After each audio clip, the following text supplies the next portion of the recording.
श्रीराम समर्थ श्रीराम. समर्थांचे निर्याण. समर्थांनी आपल्या निर्याणाचा दिवस जाणला होता. 6 महिने आधीच अन्नपाणी वर्ज्य केलं होतं. फक्त दुग्धाहार होता. आता सज्जनगडावरून खाली उतरायचं नाही असं ठरवून आपला मुक्काम गडावरच ठेवला होता. माघ शुद्ध षष्ठीचा दिवस उजाडला. समर्थांनी एक श्लोकार्ध म्हटला. रघुकुळ टिळकाचा वेळ सन्निध आला, तदुपरी भजनासी पाहिजे सांग केला. इतकं म्हटलं. तेवढ्यात उद्धवांनी राहिलेला पुढचा श्लोक पूर्ण केला. अनुदिनी नवमी हे मानसी धरावी, बहुत लगबगीने कार्यसिद्धी करावी. हे ऐकताच समर्थांना फार आनंद झाला. म्हणाले, शाबास उद्धवा, शाबास. माघवद्य पंचमीला तंजावरहून पंचधातूंच्या रघुनाथाच्या मूर्ती आणल्या होत्या. समर्थांनी आंधळ्या कारागिराला दृष्टी देऊन त्या बनवून घेतल्या होत्या. त्या मूर्तींच्या डोळ्यावरचं मेण समर्थांनी बाजूला केलं. आपल्या खोलीतच स्थापना केली आणि तिथे रघुपतीचं ध्यान सुरू केलं. रघुरायाला म्हटलं, राघोबा, राघोबा, आपण सांगितल्याप्रमाणे आपलं कार्य केलं. आता आपल्याकडेच येतोय. माझ्या भक्त मंडळींसाठी त्यांच्या कल्याणाचा, आपल्या दर्शनाचा सोपा मार्ग सांगावा. रामराय म्हणाले, तुमच्यासारखं जो पुरश्चरण करील त्याला मी दर्शन देईन आणि त्याच्या हस्ते जगदोद्धार करवीन.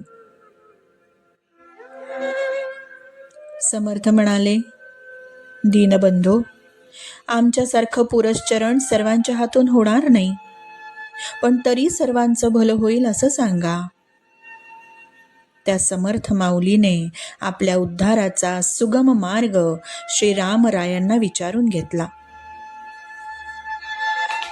रामराय म्हणतायत, जाता येता धंदा करिता, जपसंख्या मात्र धरता, 13 कोटीतची पापे जाती जन्मांतरीची, गणना होता 13 कोटी साक्षात भेटेल जगजेठी, न लगे आसनी बैसावे, न लगे अन्नही त्यजावे, ऐसे ऐकोनिया वचन, दास झाला सुख संपन्न.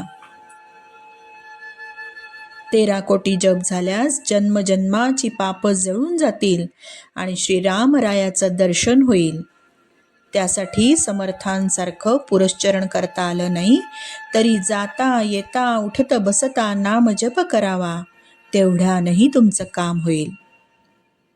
समर्थांनी केवढं सोपं करून दिलं आपल्याला. माघवद्य नवमी. माघवद्य नवमीला समर्थांनी श्रीरामरायाला साष्टांग नमस्कार घातला. आलेल्या मंडळींना दर्शन दिलं. बोलवत नव्हतं. अक्काबाईंनी विनंती केली म्हणून थोडंसं साखर पाणी तेवढं घेतलं. श्रीरामासन्मुख दिगंबरावस्थेत बसले. खालून उठून पलंगावर बसण्याची देखील ताकद, शक्ती अंगात नव्हती. समर्थांनी रामचरणी दृष्टी स्थिर केली. आता मात्र अक्काबाई, उद्धव यांना अतीव दुःख झालं. हुंदके आले.